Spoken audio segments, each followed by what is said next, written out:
So hello everyone, आज हम लोग डिस्कस करने वाले हैं आपके क्लास 10th केमिस्ट्री के chapter that is acid basis and salts के मोस्ट इंपॉर्टेंट 15 एमसीक्यू क्वेश्चंस जो कि आपके बोर्ड एग्जामिनेशन में आने की सबसे ज़्यादा चांसेस हैं। तो अगर आप लोग 2024 में अपने बोर्ड एग्जामिनेशन देने वाले हैं तो इन क्वेश्चंस को आप लोगों को ज़रूर से ज़रूर ट्राई करना चाहिए। और अगर आप लोगों को इन चैप्टर्स के हैंड रिटन नोट चाहिए तो वो चीज़ भी आप लोग डिस्क्रिप्शन में जाके देख सकते हैं। चलिए हम लोग स्टार्ट करते हैं आज के सेशन को।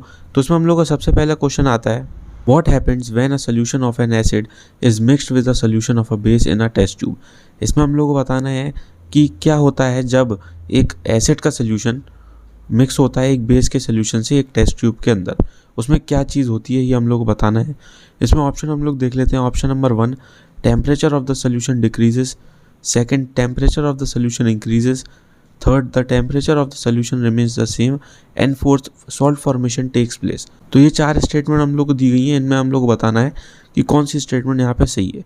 तो इसके ऑप्शन हम लोग देख लेते हैं। Option number A, first and fourth. B, first and third. C, second only. And D, second and fourth. तो इसका राइट ऑप्शन होने वाला सेकंड एंड फोर्थ। मीन्स जो उसकी सेकंड और फोर्थ कंडीशन है that is the temperature of the solution increases, जो solution का टेम्परेचर है वो इंक्रीज हो जाएगा। और fourth salt formation takes place, कि उसमें सॉल्ट का फॉर्मेशन होगा। ये 2 स्टेटमेंट यहाँ पे सही है। Question number 2, when hydrogen chloride gas is prepared on a humid day, the gas is usually passed through the guard tube containing calcium chloride. The role of calcium chloride taken in the guard tube is 2. इसमें हम लोग बताना है जब हम लोग जो hydrogen chloride gas है वो प्रिपेयर होती है एक ह्यूमिड डे पे, तो वो जो गैस है वो यूजुअली पास होती है एक गार्ड ट्यूब से जिसके अंदर जो कैल्शियम क्लोराइड है वो प्रेजेंट होता है।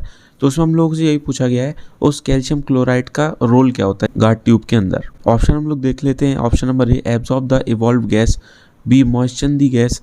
सी, absorb moisture from the gas. And D, absorb Cl- ion from the evolve gas.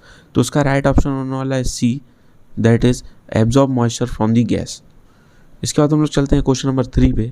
Which one of the following salt does not contain water of crystallisation. इसमें हम लोग को बताना है दिए गए सॉल्ट में से कौन सा ऐसा सॉल्ट है जिसमें वाटर ऑफ क्रिस्टलाइजेशन प्रेजेंट नहीं होता। Option A, blue vitriol. B, baking soda. C, washing soda. And D, gypsum. तो उसका राइट ऑप्शन होने वाला option number B, that is baking soda. एक ऐसा सॉल्ट है जिसके अंदर वाटर ऑफ क्रिस्टलाइजेशन प्रेजेंट नहीं होता। Question number 4, in terms of acidic strength which one of the following is the correct increasing order.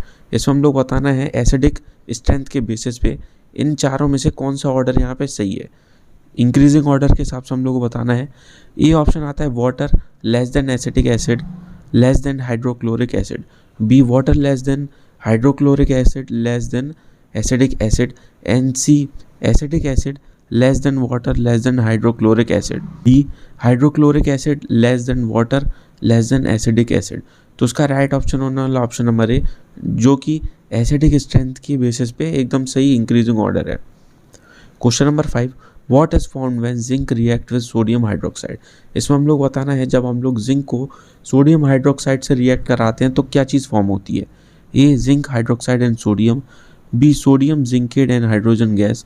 C, sodium zinc oxide and hydrogen gas. And D, sodium zincate and water. तो इसका right option होने वाला है option number B, that is sodium zincate and hydrogen gas. Question number 6 पे हम लोग अब चलते हैं। Tomato is a natural source of which acid. इसमें हम लोग बताना है टोमेटो नेचुरल सोर्स किस एसिड का है। A, acidic acid.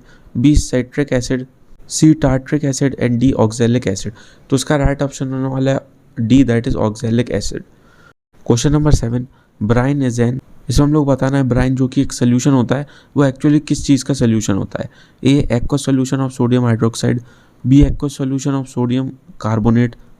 C, aqueous solution of sodium chloride. D, aqueous solution of sodium bicarbonate. तो उसका राइट ऑप्शन होने वाला है C, that is aqueous solution of sodium chloride.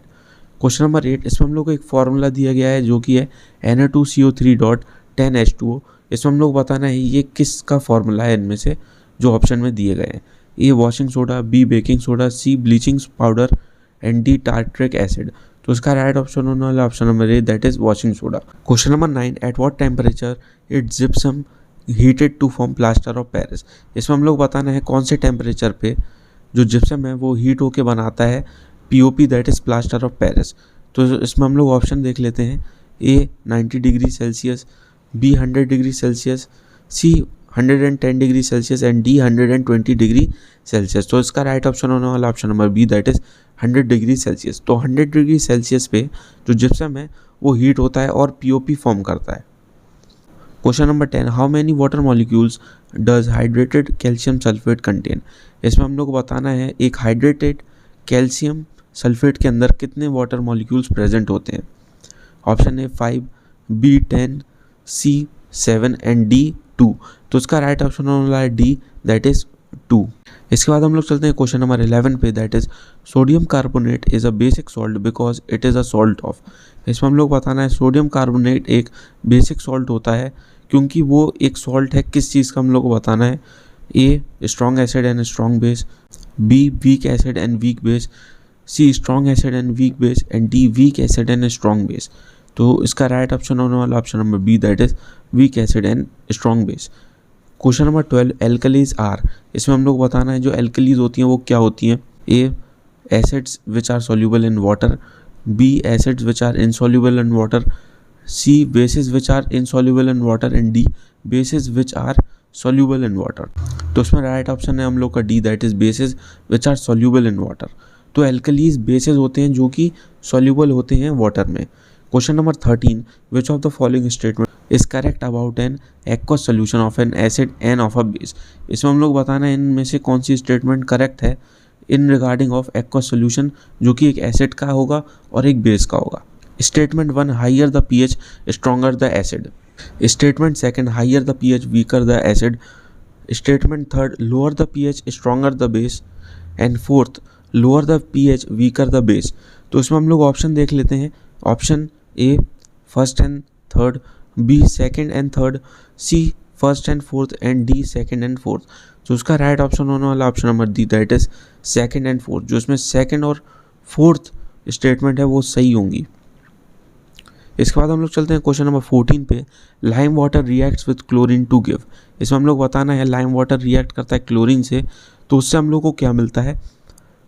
Option A bleaching powder, B baking powder, C baking soda and D washing soda. तो उसका right option होने वाला है option number C, that is baking soda. इसके बाद हम लोग चलते हैं क्वेश्चन नंबर 15 पे, जो कि हम लोग का लास्ट क्वेश्चन होने वाला है आज के सेशन का। Question number 15, tooth enamel is made up of. इसमें हम लोग बताना है जो हम लोग का टूथ एनामल होता है वो किस चीज़ से बना होता है। A calcium phosphate, B calcium carbonate, C calcium oxide and D potassium. तो उसका राइट ऑप्शन होने वाला option number A, calcium phosphate. तो जो हम लोग का टूथ एनामल है वो कैल्शियम फॉस्फेट से मिलके बना होता है। तो यहाँ पर हम लोगों ने आपका जो केमिस्ट्री का चैप्टर है एसिड बेसिस एंड सॉल्ट्स, उसके मोस्ट इंपॉर्टेंट 15 MCQ क्वेश्चंस किए जो कि आपके बोर्ड एग्जामिनेशन में आने के सबसे ज़्यादा चांसेस हैं, बिकॉज ये बहुत ज़्यादा इंपॉर्टेंट क्वेश्चंस है। और अगर आप लोगों को इस चैप्टर के शॉर्ट हैंड राइटेड नोट्स चाहिए तो जैसे कि मैंने आप लोग बताया, आप लोग डिस्क्रिप्शन में जाएंगे, वहाँ पर आप लोगों को इसका लिंक मिल जाएगा।